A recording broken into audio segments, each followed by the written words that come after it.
Hello, Fairfield. And here we are again, Terry, in your beautiful shop. And we're going to talk today about plants. Yeah, green plants. Yeah, green plants and what to do and how, maybe a little bit how to repot them, a little bit how to decorate with them, and a little bit how to take care of it. Yeah. Yeah, green plants are one of the, they're not as popular as they were maybe in the 70s, but I think now people are getting back into it again.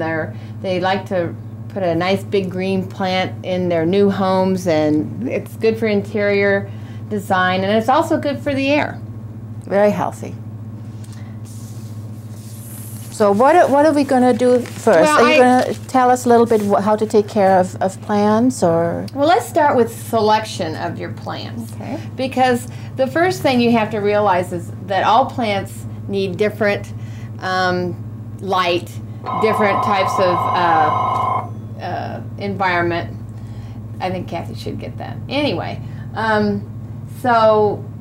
there are plants for lower light and plants for more light. So you have to figure out how much light you're going to have.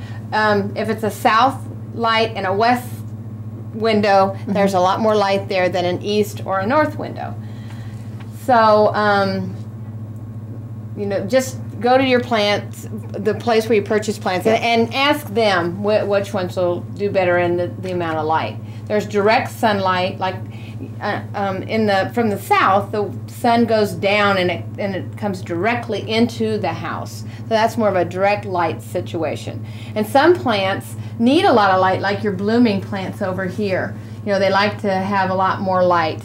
And even your little impatiens. Oh, here they are. Yeah, these will bloom all winter long, even in a east window with a little lower light, because these plants are bloom in shade. So but it can use a little bit more light. So that's the best thing to do, to get the plant that'll do the best for your location. Yeah. So then after that, how to take care of them. The main thing that people do wrong is they overwater their house plants. And I don't think I'd go anywhere and look at any plant, hardly anywhere, without sticking my finger in the soil. I can't, I'll go to the dentist office and I'm always poking. It's a very natural thing for me. And you got to get your finger dirty. So then you poke your finger down into the soil, probably about an inch, and let it get dry about an inch down, and then water thoroughly. Okay. The best thing to do is make sure that if your plant has drainage, then you want to water it, take it over to a sink and water it till the water comes completely through. Around here, we get a 5-gallon bucket. If you have a house with a lot of plants, we get a 5-gallon bucket and take it with us and water, and let the water come completely through the plant. One of the growers told me that when the plant starts to just wilt a little bit, or the leaves just start to get a little bit dull, and you lift the pot and it's a little bit lighter, that's a good time to water. And then you want to water really thoroughly. Now, most plants will be pretty much acclimated to once a week, and you can get by with that. There's also some new granulars that you can put into the pot that actually hold the moisture. Okay. And if you're one of those people that sometimes leaves for 2 weeks, you might want to add those the next time to your potting mix, because even though you still water weekly, and you can still continue to water your plant weekly, once that plant gets really dry and you're gone for that second week, then these little moisture things let loose. It's kind of like a sponge, and it soaks up all the water and soaks up all it can, and then when the plant needs it, then it'll release it. Oh, so that's kind of a new thing. And also you can use that in your garden as well.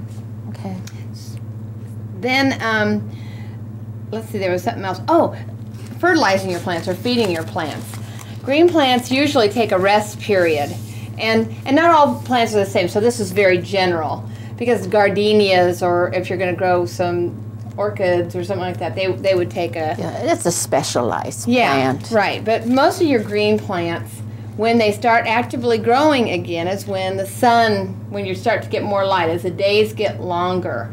So then you'll want to start fertilizing them. Normally in February or March or April or whenever you get around to it. Right. Then you can go ahead and start fertilizing them. Just with a balanced fertilizer. Most of your green plants like a lot of nitrogen, and that's the first number in your analysis of your fertilizer. So that's the NPK. So the first number is what you want. Now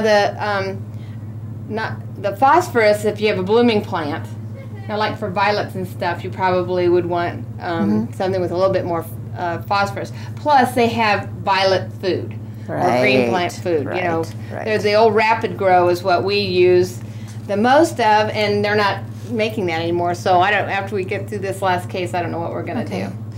The other thing is too that they do have a slow release fertilizer and it's a little pellet that you can put in the plants when you start them, and it'll slowly feed all the time. Right. And that's usually these little sticks that you you can buy. Those are sticks, but ours are in a little bead. Oh, okay. And we use those in all our nursery stock and everything else because we water so much through the summer, and it feeds the plants throughout the whole season. You can even use them in your garden. They're wonderful. Yeah, great.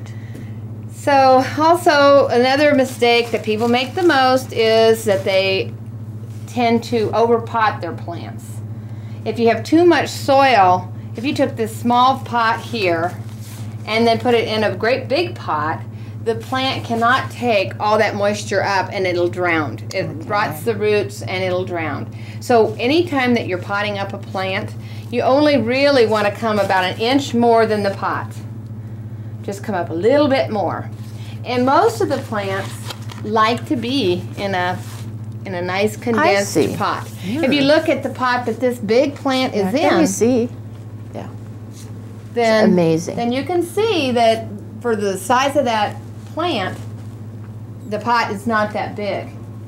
And they really just do better if they're in a smaller pot than to put them in too big of a pot. So, got any questions? Help me out here.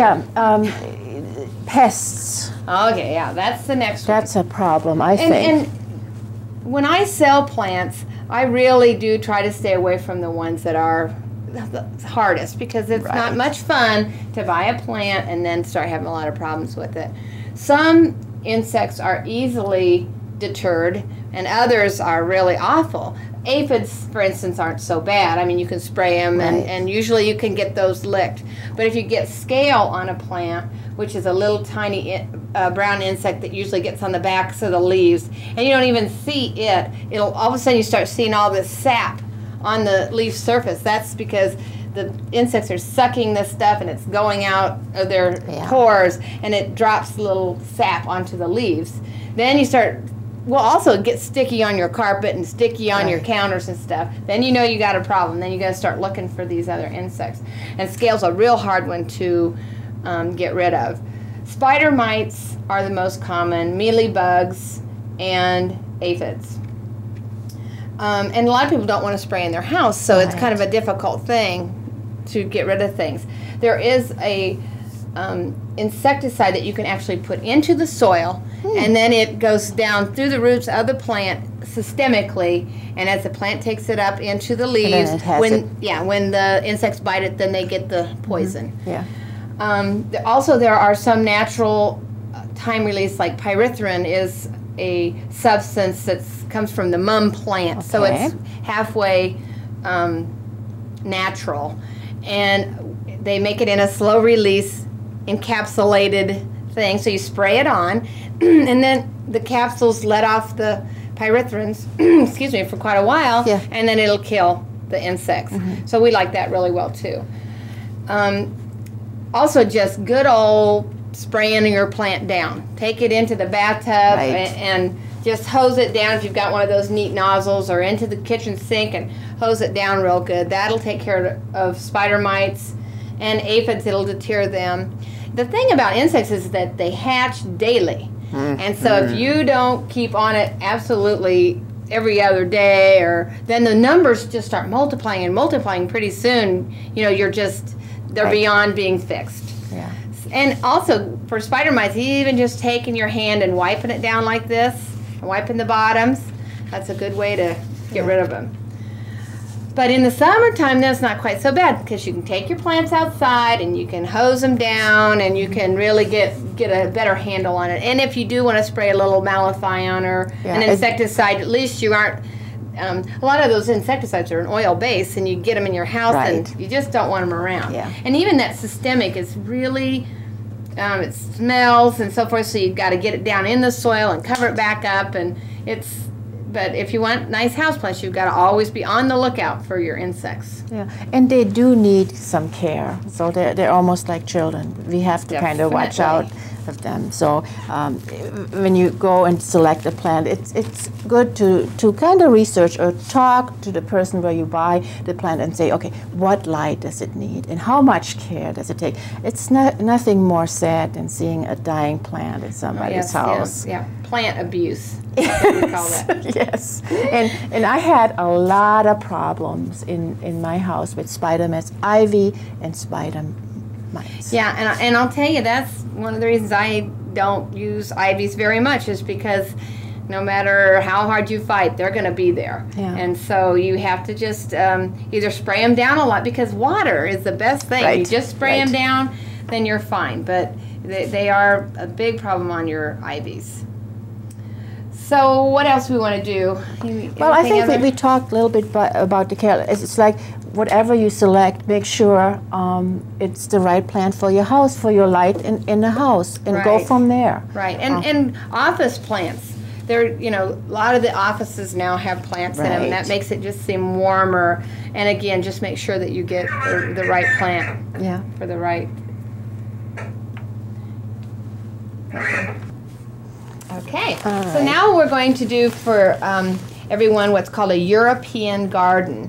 And it's a real fun way to have some green plants and some blooming plants together. And everybody's got an old basket around that is neat and they'd like to use it in some way. And you can put it on your coffee table. You can use this as a centerpiece. You can put it down on the floor. So they're really, really nice. And it gives you different kinds of plants and different textures and colors, etc. So first, you have to protect the basket by using some of this poly foil. It's back there. And we always double foil them so that we don't. So there's no way it's going to leak through on somebody's coffee table or on a nice table. So we always double foil it, and we also sometimes will line it with a piece of plastic also. Good idea. So we have one in here, and then I'm not going to do this because it's pretty easy. You just measure it and then you fold it in. Yeah. And see how we've got it all down. Okay. It's very flexible, plastic coated paper, I guess. Yeah, there's plastic between the foil, and that's why they call it polyfoil. Very you clever. You can get that from any flower shop. Okay, now then we choose the plants. That's a fun part to me, and also it's important that you see the textures and the colors. And I always like to put an ivy in it because it kind of comes out on the side and really makes it look like a garden. And then I like to also use some blooming plants. And maybe use a plant with a little bit of variegation so that you have another color and texture. And here's another one here. And we just pack these full of plants, and the plants love it. They just flourish in this kind of a condition. Well, see, this is how you do it too. You kind of have to get in here and move them around and see how you what like looks good. I normally, in mine, have a taller plant too, like a little palm or a little Dieffenbachia or something that stands up a little bit taller. And then it's always fun to put one of these blooming violets in. Let's put these in there. Just so much like fun. that. Look how easy that is. Yeah. We put rocks on the bottom of this basket or some styrofoam. With containers, then they get heavy. You get all this dirt in them, and then they start to get heavy too. Yeah. So rocks make them a little bit heavier, but it's really good for the drainage. But we've also learned now that you can use those little styrofoam peanuts. Oh, what a good use. It keeps them light, and especially even if you're going to do some outdoor containers, you can fill, those pots are usually very deep. Those clay pots, fill it so far with bark or something like those peanuts, and then your dirt and your plants, and then they're not so heavy to move around. Yeah, I remember years and years ago you taught me that trick, filling my flower pots with bark, and I really appreciate that. First of all, it also will save you on buying a lot of soil. Oh, that's right. That's right. So what a good tip, and I appreciate that very much. That's what you get when you come here. You get lots of good tips. Yes. So what you do, then I put a fine layer of soil on top of the rocks. Then to pull the, you don't have to be too gentle with plants. Mm-hmm. You pop them out of the pot, and this one's going to be a little stubborn. Yeah. And there's all the roots.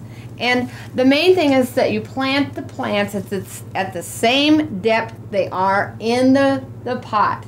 And this goes for green plants or also any nursery stock. Mm-hmm. Try to plant bushes. them the same depth. Don't plant too deep. Everybody digging a hole thinks that a deeper hole will be better. So then you set them in and making sure that they're the same depth. Maybe this little violet pot, I'd have to make a mound of soil underneath it to get it up. Mm-hmm. And then once you get them set in there, then you just take your potting soil, just a good general all-purpose potting soil. And I usually use a cup. Okay. And I just cup it in, and then also you've got to press and compact the soil. Otherwise, the plants will tend to move around a little bit or sink some. So you always want to compact your soil. Again, if you're planting outside or you're doing a container for a deck, doing geraniums, or compact the soil. Yeah. Don't be afraid to put your hands into dirt and soil. It's good. It's therapy. Yeah. Oh, yeah. It really make you feel. And buy some gloves if you don't like the dirt under your nails or whatever. There's some really great gardening gloves that make you feel like you're not wearing any gloves. But I can tell you it's good therapy working with dirt. The other thing is that you want, this looks pretty from all sides. That's lovely. I like the colors you choose, the yellow and then the lavender. And when you say the mum might go, be done first, and you can just simply pull it out and put something else in. The green plants will always stay nice, and maybe even when you're designing it, you could use some cyclamen or a calentio and change it around with the seasons. Yeah. Or maybe a little bulbs like the miniature daffodils or something like that. You could change this for the season. Yeah. You could leave the green plants in and just change your blooming plants if you like. Right. And when the other thing is when you water these plants in a basket like this, you want to stick your finger in and check each individual plant out. Don't just water them all the same, because you can easily water this one and this one won't get as much water. Right. So that's and you can buy these planters for Mother's Day, a funeral, or anything like that. And so that's a really good tip to know, is how to take care of these planters. And that's by, kind of checking each individual plant out. Yeah. Very pretty. Very, very pretty. Terry, let's talk a little bit about green plants. And I know ficus are so popular. Almost everybody that I know has a ficus in their house, and I happen to have several of them and always have a problem. I know you were telling me they do not like to be moved, and they lose their foliage. Tell me a little bit. I mean, they kind of look sad when they lose all their leaves. Yeah, but these are plants that grow in Florida, so they are a plant that can be outside. And they just are a little bit temperamental in moving. We really, when we get them off the trucks and so forth, we have never had one just completely defoliate on us. And I don't know if that's because they're wrapped when they come in, but we've really never had. So I think sometimes when people have a problem that maybe more than just the moving, it could be a combination of a couple other things. Maybe you move it and it gets cold outside, and people don't think sometimes you never take a green plant outside if it's below 55 degrees.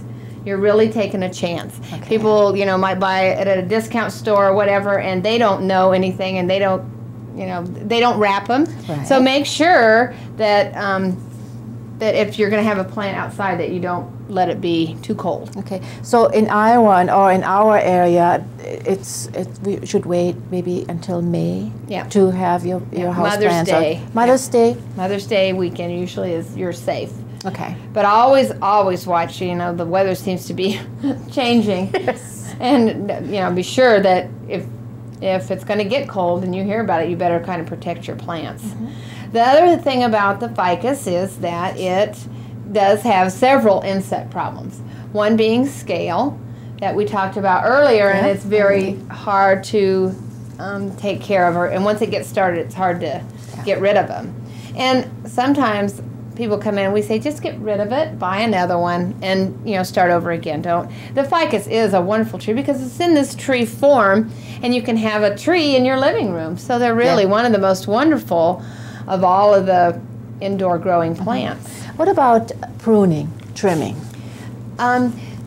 It's really pretty important because a ficus can get really large.